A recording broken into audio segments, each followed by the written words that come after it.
This summer, the entire KU Symphony Orchestra, along with the cast of the opera Hansel and Gretel, were invited to play at an annual music festival in the Lawrence sister city of Eutin in Germany. The original organizers of the 60-year-old event had recently declared bankruptcy, leading a group of local merchants to request assistance from the KU School of Music in order to help save the culturally significant festival. David Neely, KU Director of Orchestral Activities, was contacted by the Eutin Trade Association in December of 2010 to discuss the idea of having the KU student musicians contribute to the music festival. We organized a teaser concert in January. I brought over 5 students and the Dean of the School of Music to perform in a church. We performed to a packed house of about 500 people and to drum up interest in a new concept for the festival. And that started the ball rolling.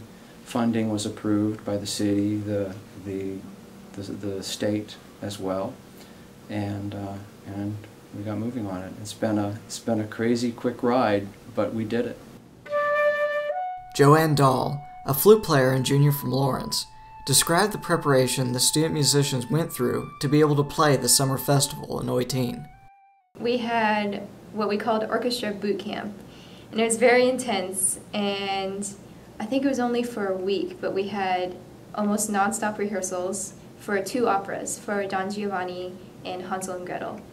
And then we didn't do anything for the rest of the summer because our conductor is from Germany, and he went back there. And then when we got there, it was rehearsals right away, and a lot of shows, but also a lot of great experiences and figuring out Eutin, exploring the city, and really like learning the area was awesome.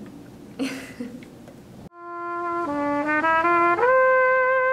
orchestra played the majority of its concerts at the main venue in Eutin, an open-air stage that provided a unique environment for the musicians, including trumpet player and graduate student from Latvia, Jānis Porjatis.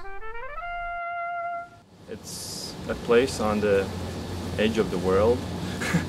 The pit is, as usual, in front of the stage, in a cage, I would say, and if necessary, if it's raining, we had a tarp pulled over us, and the audience was sitting basically almost on water because that's where the land ends and there's a lake right behind them. So it was really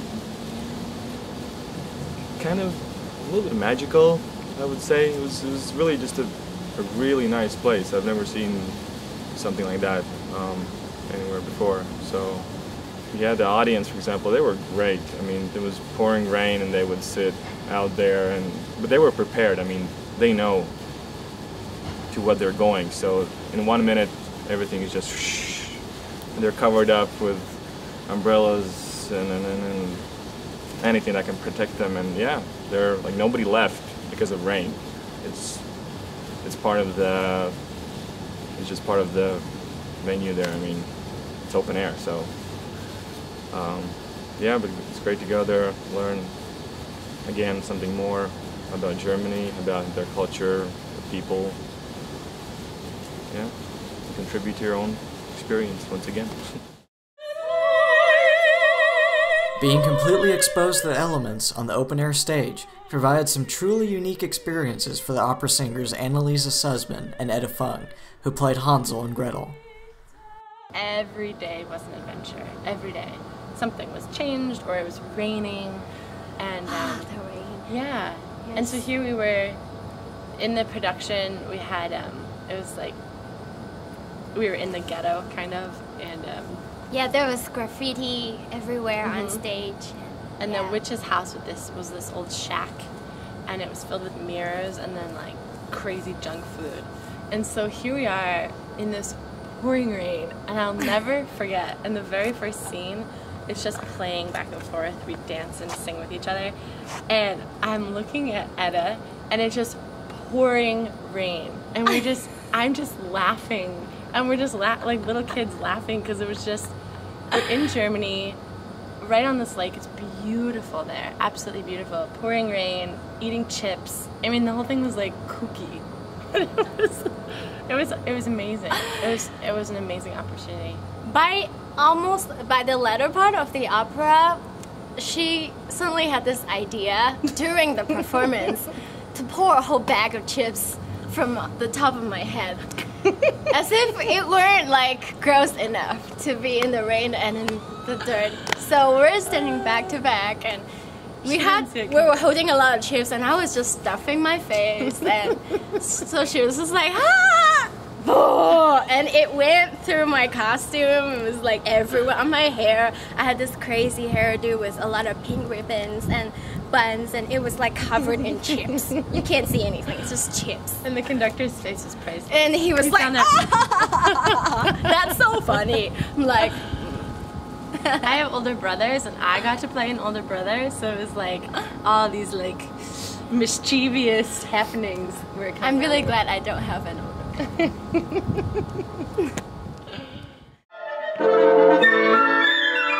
With the festival having been proven a success, and the beginnings of talks of KU's involvement in next year's event, there is a great sense of accomplishment for the students and faculty alike.